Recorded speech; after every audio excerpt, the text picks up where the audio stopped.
Welcome to Hunny Walia show. We always bring the people from the community who give us their expertise, their knowledge, and let us know and inform us what is happening in the community and what the changes are coming. We know the election is coming for the city councillors. Today we have Andrew with us. He's a councillor from 2013 for Ward 1, and the new name for the Ward 1 will be Nedosika. Andrew was born in Edmonton, then he moved for some time to city of Spruce Grove where he was raised. Then he moved back in 2002, and since then he lives there in West Edmonton. He has a Bachelor of Commerce from University of Alberta 2006, and I will tell you honestly, I'm going to ask him the budget auditing accounting questions. And from 2013 he has been a counselor. For becoming a counselor, before becoming a counselor, when he was a counselor, he always supported the community leagues. He has been in the community leagues. He has also supported the Edmonton Transit. He's looking for the reforms. He has a vice president for the cities over 500,000, and it has been his honor to serve in Ward 1, as we said it. Welcome, Andrew. Thank you so much for having me. I appreciate it. Andrew, my first question, did I pronounce that name correctly? If not, please correct me. It's very close. So the new ward name will be Nakota Iska. Nakota Iska. Thank you. So, Andrew, you have been from Bachelor of Commerce to the retail business and to the city councilor. And you have been councilor since 2013. What the whole process, what the journey have been? Any highlights? Yeah, it has been a journey. You know, as you mentioned, I went into school for business. Marketing was my focus, although I was also interested in having my own business. So I did some entrepreneurship, and that's how I thought my life was going to go. And then I decided to run in 2007. Sort of, I mean, not quite on a whim, but somewhat on a whim. I just graduated. I thought I knew way more than I actually did, as I'm sure many folks do as they're growing up. And I ran and I lost horribly, but it was through that experience of starting to really engage with people, get involved with the community leagues, talk to people at their homes, that something just changed overnight. And I wanted to move into public service in some capacity. And so when I was very fortunate to be elected to serve in 2013, what I found most interesting, what I would highlight is that in the years leading up to that point, you know, I spent a lot of time with the community leagues. As you mentioned at the beginning, I was president of one of the community leagues. I was also vice president of another community league. I lived on the boundary of both, so I did both. And yet when I got onto council, I was opened up, my world opened up to so many other incredible things happening in the city, whether it's community organizations, cultural groups, different groups and organizations that are doing incredible work. So it wasn't just this world of community leagues, which we're very fortunate to have. It was everyone else doing these amazing things to help make our city an incredible place. And I continue to, I mean, I'm almost 8 years into this, and every day I'm still learning something new. I'm meeting new people who are doing amazing things in the city. And that to me is the highlight of just constantly being exposed to new people who want to help make a better city. And so I'm so fortunate to have had the chance to do this over the last 8 years. No, you know, one thing I 100% agree with you. Edmonton is like, I moved from India and then I settled in Edmonton. We bought our house in 2006 in Millwood. We have wonderful community, you know, it's all races, all religions, all age group. It inspires you. And from every day when you meet people or you're working with people, you learn something new. Mm-hmm. You know, it's fantastic journey. And you have a commerce degree. And you had a business too, you're entrepreneur. So city is kind of like, you know, also run on a finances. Mm-hmm. It's the money needed to do anything, to reforms, new projects. Now being pandemic, COVID, and the deficit, provincial and federal government will not be able to help as much as they did in past. What you think how we will be able to proceed with everything without having money or without raising tax? Well, and I think the piece that you touched on in your question is that number one, acknowledging that we won't be able to do everything. It will not be possible.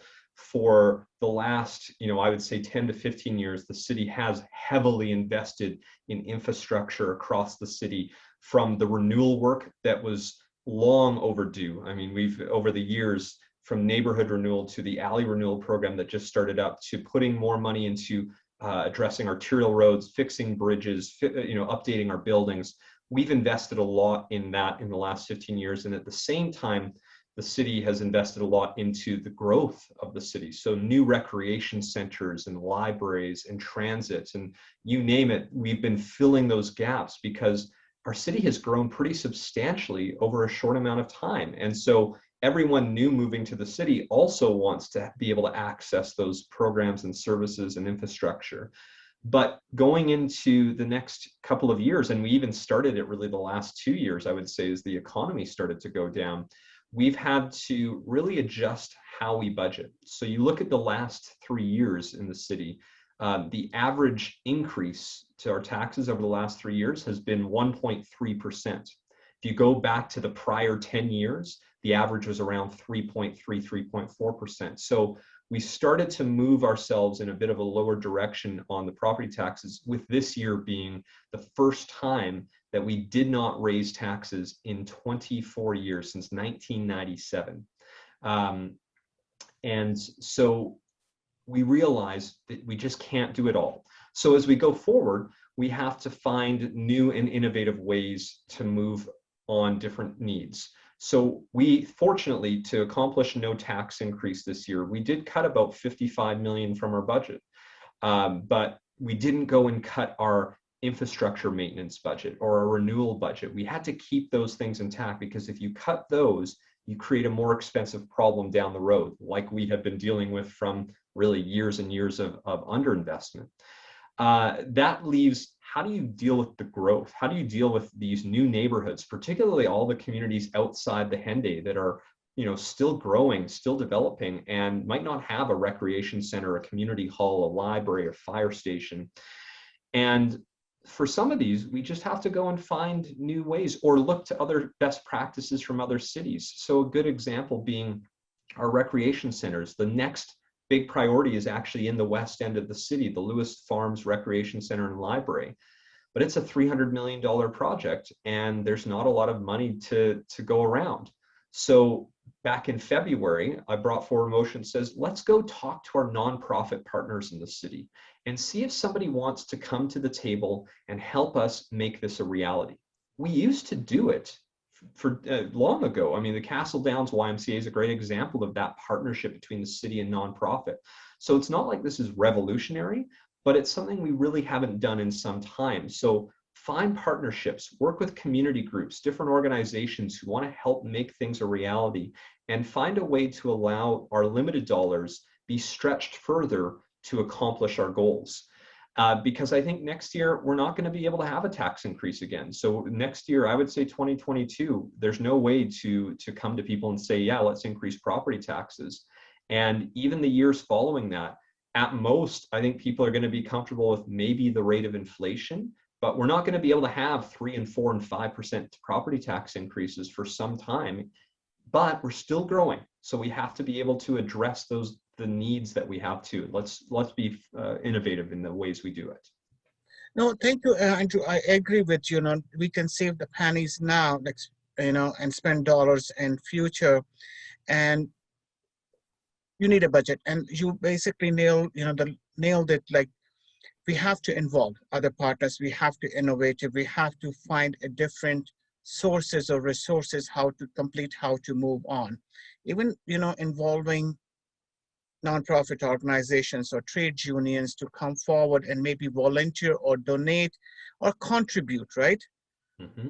That would be a fantastic idea. Let's see, that's how it works out in the future. But I really appreciate even thinking about bringing different parties on the table to talk about it. And the next topic is very hot, it's very controversial, not controversial, it has been debated so long, right? Because both are good, and it has pro and cons. I'm talking about gondola. So gondola, like I agree, is a third party, is investors, is a different person, organization who will be investing the money, and we will be generating the jobs, it will be generating the tourism. But if they fail, it will lie back to the city to maintain it. Like if they abandon something. And then second thing is environment, or they have a very big concern, the downtown or the river valley will be affected and we will lose the nature there. What's your thoughts on it? Well, and great question, and we'll separate out the two different components from the financial to the environmental, because I think the environmental, in my mind, is the most important part of that. Before anything would be allowed to happen, there's different environmental requirements that would have to be fulfilled before we would even consider allowing that to happen. I didn't support the solar farm in the river valley. And so I think we need to be very thoughtful about anything that's going to go in there from that environmental perspective. But I also believe that they should have the chance to go through that regulatory process and actually see what the result would be. So that leads me to the financial side. And so I've supported allowing this group to proceed because one of the clear expectations, and essentially part of what will be in the formal agreement, is that if they were to proceed, let's assume they get through all these regulatory hurdles, they are able to address the environmental concerns, that's wonderful.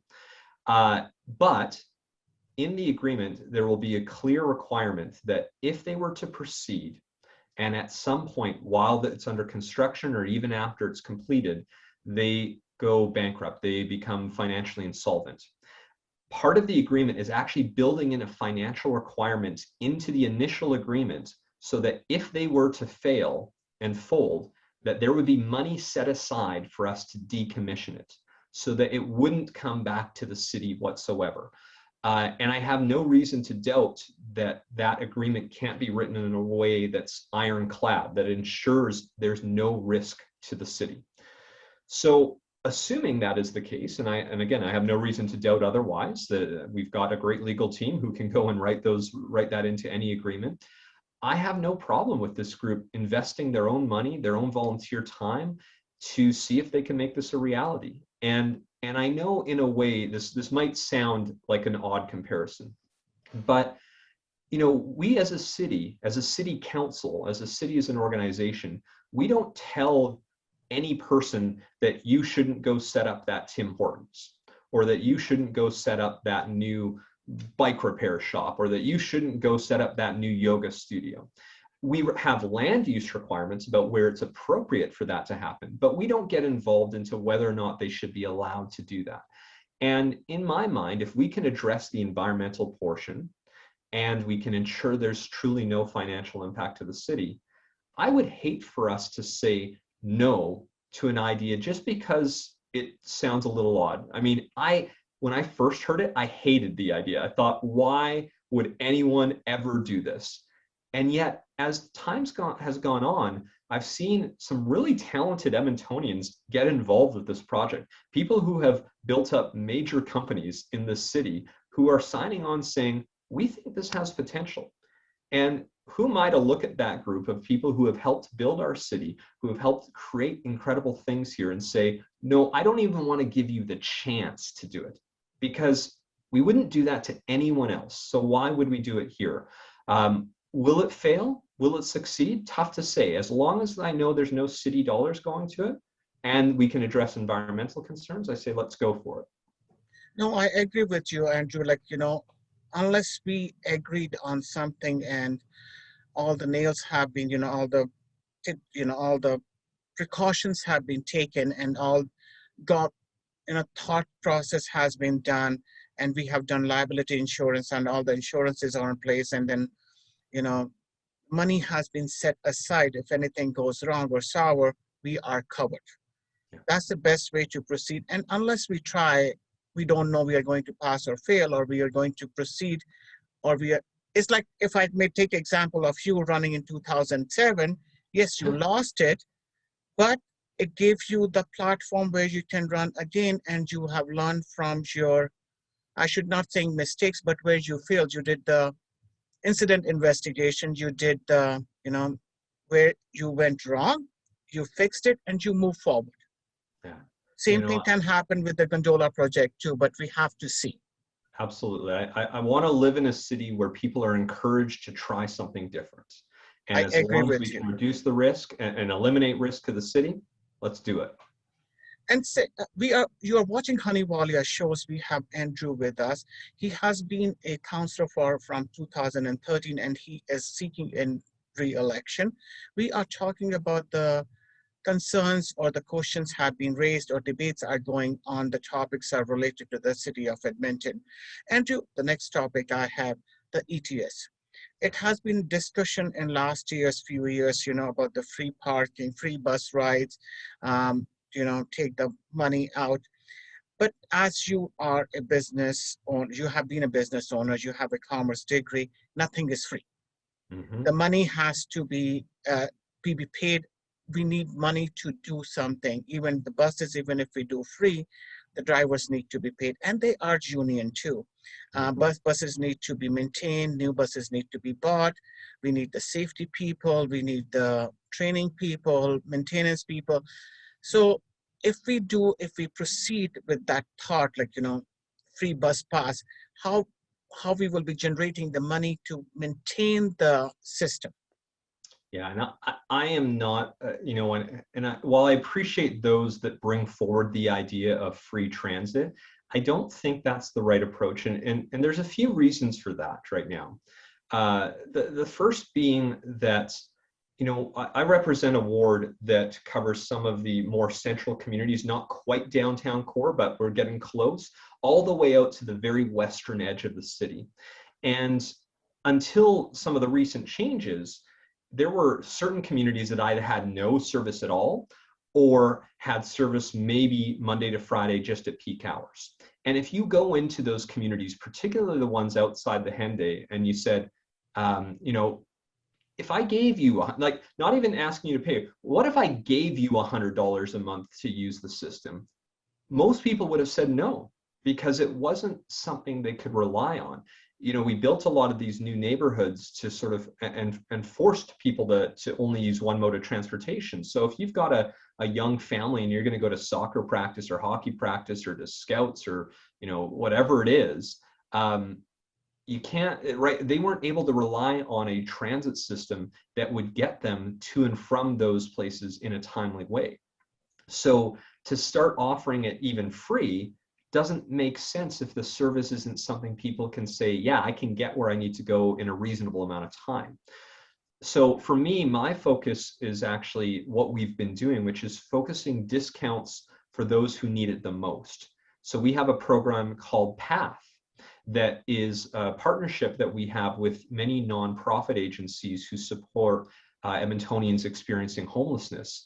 And we provide about, I think about 1,900 passes a month to these organizations for free.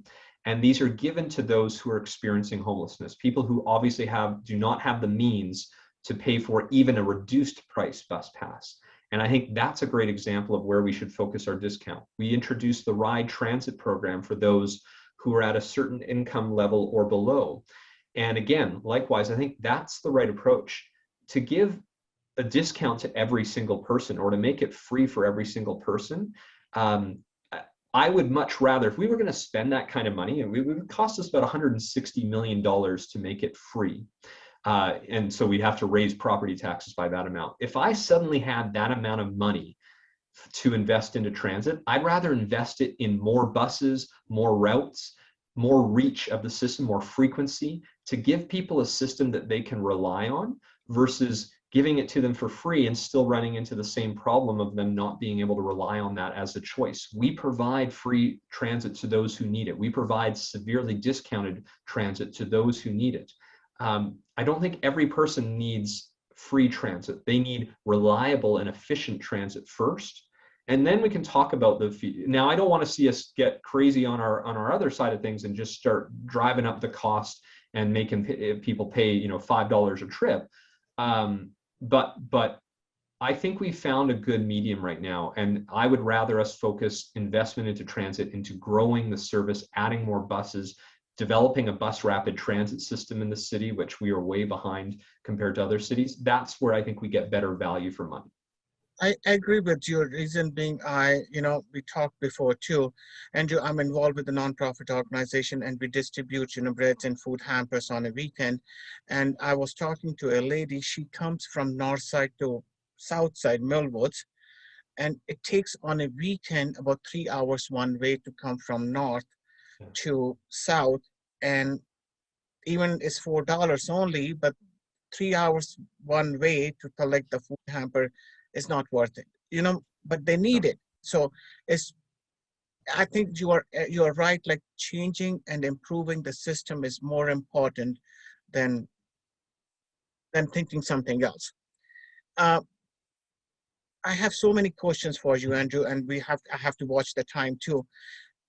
My next topic is, because we are, and this has been going on recently and it has been in the past, we are living in a city, metropolitan city, where we have different religions, we have people from different parts of the world, different economical groups, like, Mhm. from top to bottom, bottom to top. And we have started talking about the racism and discrimination. They are they are separate, but they are kind of connected too. Like, racism could be based on religion, but the discrimination could be based on your sexual orientation, economical background, what background you have come from, all those things, right? Or your mental health.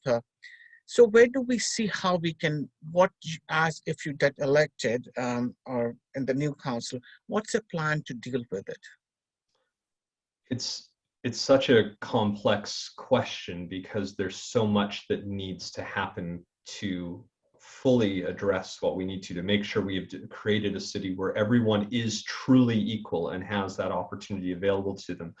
And unfortunately, we still have a long way to go. We've seen many challenges throughout many years, but even in the last few years, we've seen some pretty significant issues rise to the top. And as a city, we've recently formed the Anti-Racism Advisory Committee. That's just one step in this process. And we shouldn't rely, and I don't think we are, on this group of Edmontonians who are volunteering their time to solve everything, because that's unfair to put it on this one group of people. But they're there to help provide policy recommendations and guidance to what we're going to be doing as a city.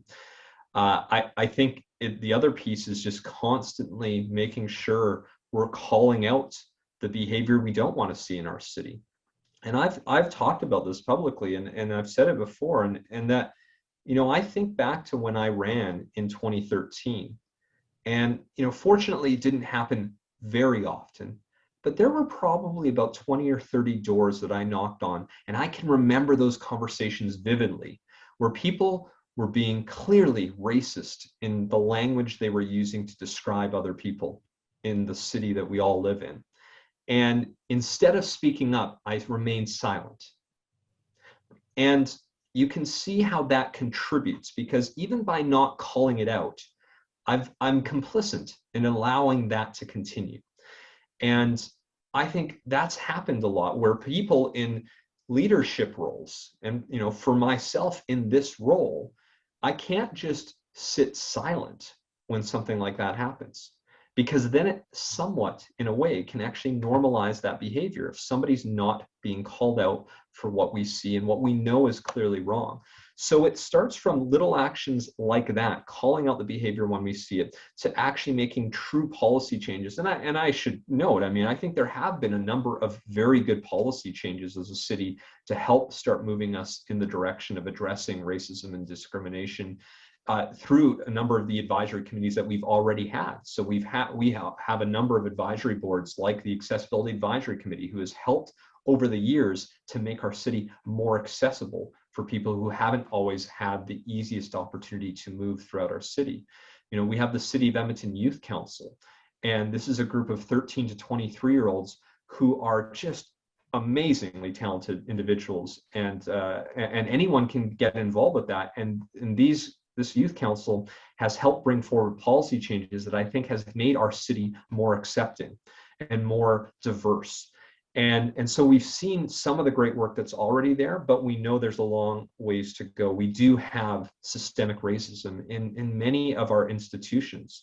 And again, to be clear, when some people, when they hear that term, they think, oh, are you calling us all racist? No, but we have a system that exists that at times was created in a way to marginalize other populations. And sometimes you don't realize it because you haven't been the one negatively experiencing it. And what we need to do as a city is find those policies that were created, ideally not with a malicious intent, but they are created in a way that has caused this to happen, to make people feel not welcome in our city. And let's make sure we get those cleared out.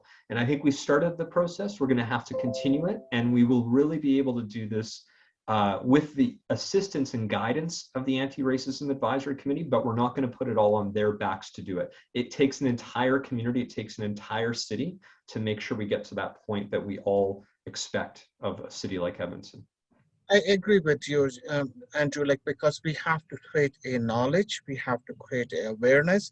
And sometimes people just say it because they are not aware of it. And, you know, when you use a wrong wording, it can totally be get interpreted, right, wrongly. Because people have, even when I came to Canada, they said, can you speak English? And, you know, even now, recently I have rental properties too, like I have two rental properties, and they have said, you know, you're getting all this problem because you're renting your home, your apartments to homeless people, or you are, you know, going through the social services. I said, that is wrong. You are labeling something. And they're all educated people who are making this kind of a comment, but telling them not to do it is, you tell them and they come back again. And I think changing a behavior is the most important thing. And then I think all the committees you are mentioning, when they're working towards changing the behavior of people, educating them what you are saying is not acceptable anymore. Absolutely. And I'm really enjoying and really, you know, enjoying the sharing the experience you have, but the time is running short. And before I go and ask your message to the viewers, if you have a time in future, I would like to invite you again and ask more questions related to the city economy, safety problems, LRT, bike routes, all the things I would like to talk to you, but the time is running short. So I really request you in the future, if in a month or something, if you can make time available for us, will be really appreciate. I will And absolutely make time. Absolutely. I really appreciate it. And in the end, what message would you like to give your viewers, our viewers?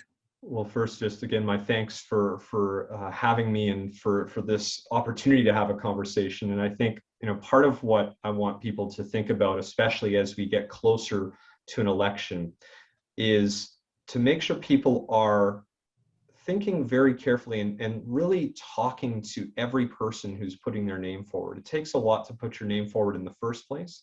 But it's very important to look beyond the words that are on a website and see, you know, what are these people doing? What have they done? What are the actions that they have taken?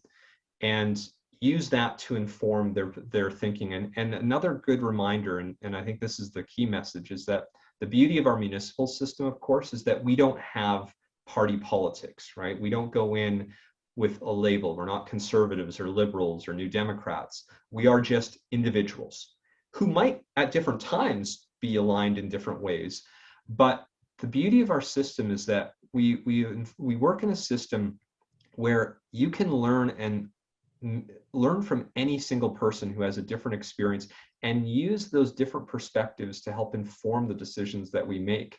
And so I think the most important thing is asking people to really think about and look for people that want to collaborate, that want to engage as many people as possible, that want to learn from one another to help advance what they're doing. And not just when it comes to an election, I mentioned that at the beginning, but just in our lives. It's so important to be open-minded and be willing to hear somebody else's perspective. I mentioned at the beginning how when I got onto council, how I started to be opened up to so many different worlds that we have in this city, so many different groups and organizations, and the amount that I've learned by being willing to listen to them has helped me learn far more and then make more informed decisions in my life. And so I think as a city, I hope everyone does that in their daily lives. And especially as we come to an election, look for those people who are actively interested in hearing from as many different perspectives as possible, even the ones that are different than yours. Because if somebody's willing to do that, you know that they're going to make the most informed decision when they have the chance. You're watching Hunny Walia show. We had Andrew as a guest with us, who is a city councillor from since 2013, and he's seeking a new election, re-election. I encourage all the viewers to please do your homework, see, learn, talk to the people who are current councillor or the candidates. Um, Learn what their prospects are, how it fits your requirement, how it fits for the city requirement.